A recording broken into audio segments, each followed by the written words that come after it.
Obe ženi sta zaprti z drugimi katehumeni. To so verniki, ki se pripravljajo na prejem zakramentov uvajanja, krsta, obhajila in birme. Ko skupino premestijo iz zapora v globjo ječo, katehumenom uspe, da so krščeni.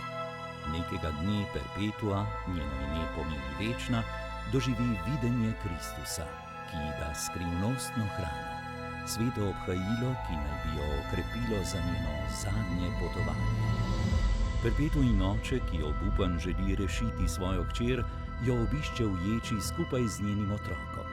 Čeprav jo roti, naj se zaradi sina odpove svoji veri, Perpetua ostane neomajna. Z zaupanjem v Boga položi otroka nazaj v očetovo naročje, vedoč, da se nikoli več ne bosta videla.